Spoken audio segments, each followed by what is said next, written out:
Existe um modelo bíblico para vencermos as tentações?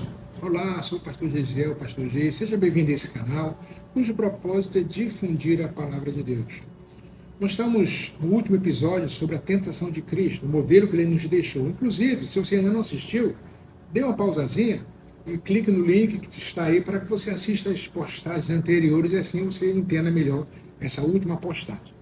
A terceira tentação está registrada em Mateus capítulo 4, versículos 8 e 9, que assim está escrito: novamente o transportou o diabo a um monte muito alto, e mostrou-lhe todos os reinos do mundo e a glória deles.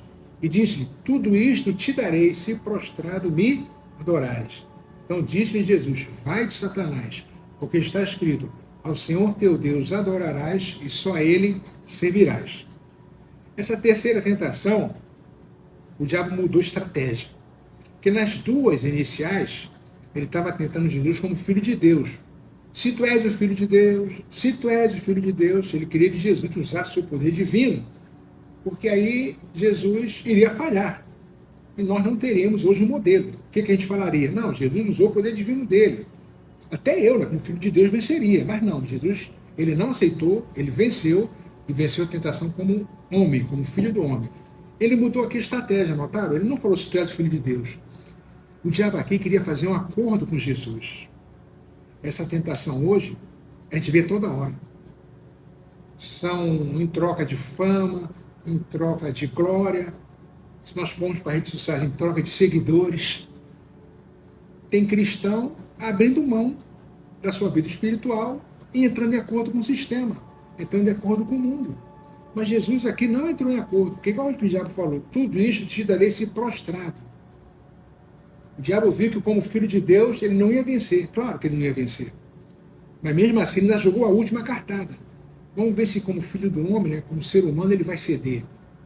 Porque aí, se você me adora, é um acordo. Ó, você me adora e eu te dou toda essa fama aqui.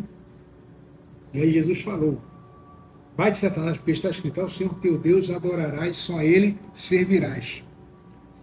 Isso aqui está em Deuteronômio capítulo 6, versículo 13. Lembra que sempre Jesus usou a palavra, porque ele vivia na palavra, ele era a palavra, ele vivia da palavra que saía da boca de Deus.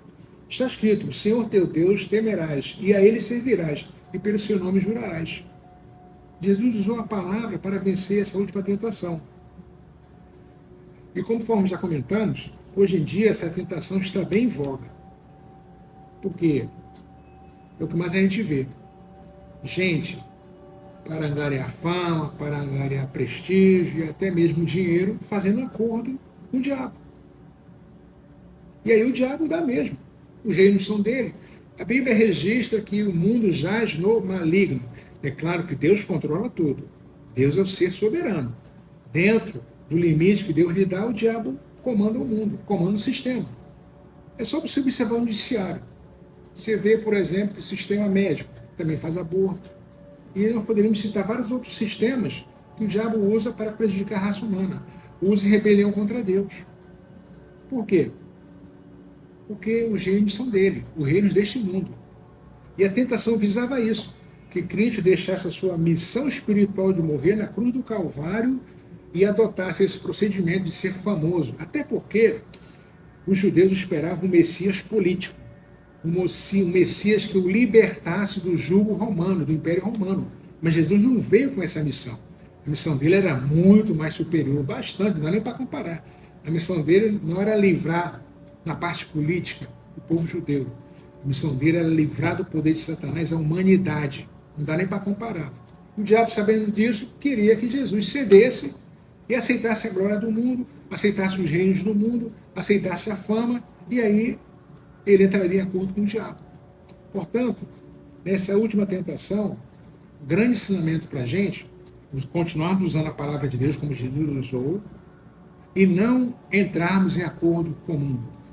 Hoje, querem mudar a palavra de Deus, querem flexibilizar a palavra de Deus, tem aquele negócio do nada a ver, ou então não é bem assim, a gente tem que ser tolerante com isso, com aquilo outro, quando a palavra de Deus diz que Deus não tolera o pecado. Deus se compadece do pecador, é diferente. Tanto é que nas tentações, Deus se compadece da gente.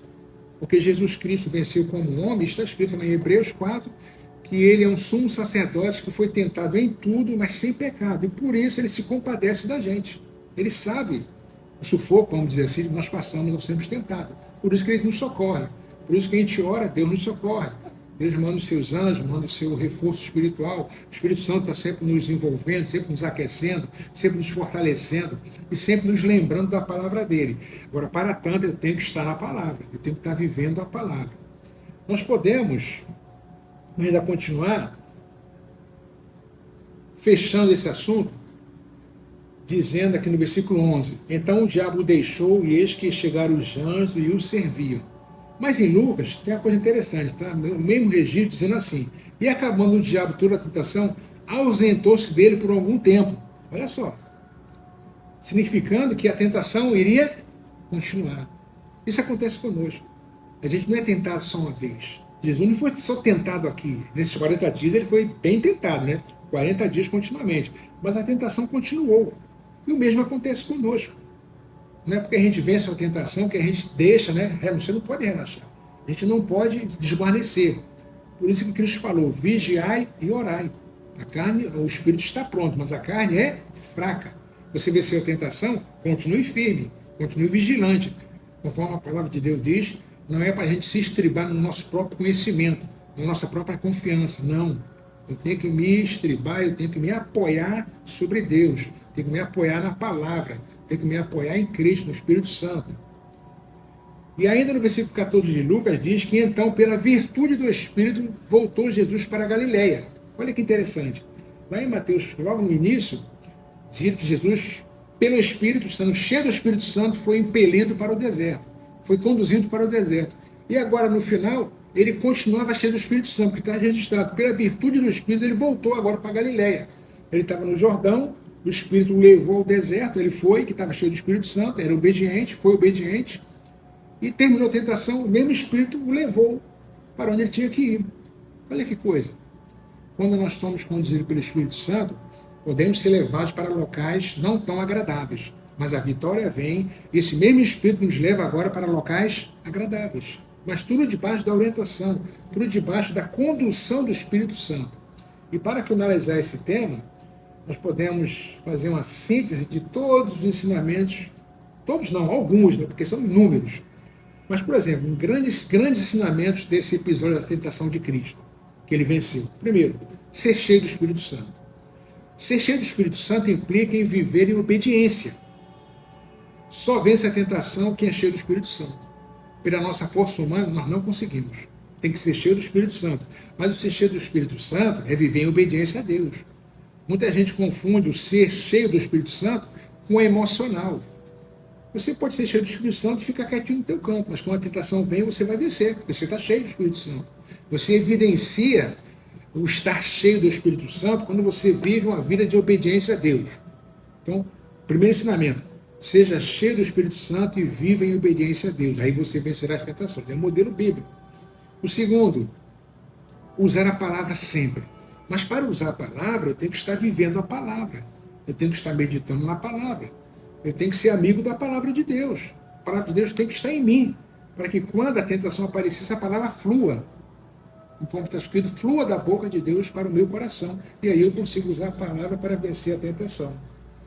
Outro ensinamento: não devemos nos apoiar em questões humanas, em coisas humanas, em coisas terrenas. Não depositar sua confiança em coisas terrenas, né? Nem só de pão está apoiado. Não se apoiar em coisas terrenas. Depositar sua confiança na rocha, que é Cristo. Aí você vencerá as tentações. Porque quando a gente deposita a nossa confiança em coisas terrenas, essas coisas falham e nós caímos junto com a falha desse apoio. Não duvidar de Deus, não tentar a Deus. Foi o que o povo fez. Está o Senhor entre nós? Eu nunca digo que você está sozinho, nunca diga que Deus te abandonou. Se você está com alguma carência, fale para Deus: Senhor, você pode falar o seguinte: Senhor, eu estou com o sentimento que estou sozinho, mas sei que tu estás comigo. Aí Deus vai te envolver, Deus vai te consolar, Deus vai te fortalecer. Mas nunca duvide, nunca coloque a sua a fé em Deus em dúvida. Sempre creia que Deus está com você, que Deus está conosco. E finalmente, não entre em acordo com o mundo. Essa última tentação que Cristo sofreu, então, ela foi terrível. porque é uma tentação que a gente vê diariamente. Ofertas sendo oferecidas aos cristãos para flexibilizar os seus valores bíblicos e aí entrar em acordo com o mundo. Isso aqui pode, isso aqui não tem problema. Só uma coisinha aqui. Mas a palavra de Deus não fala isso. Está escrito que em Deus não há mudança nem sombra de variação. A palavra de Deus continua sendo a palavra de Deus. Os valores bíblicos que Cristo seguiu aqui nessa tentação e venceu, eles continuam válidos. Não mudaram. O mundo muda, o sistema muda, as leis mudam, a ciência até muda também. A Terra era considerada plana, agora é redonda. Então muita coisa muda. Mas vejam bem, a palavra de Deus não muda. Então que nós possamos usufruir desses ensinamentos da tentação de Cristo, da vitória dele sobre o diabo, e possamos ser vitoriosos também. Se você gostou, deixe o seu like, faça um comentário, se inscreva no canal para acompanhar as próximas postagens. E aproveite a palavra de Deus na sua vida e que essa palavra tenha abençoado o seu coração. Deus te abençoe. Muito obrigado.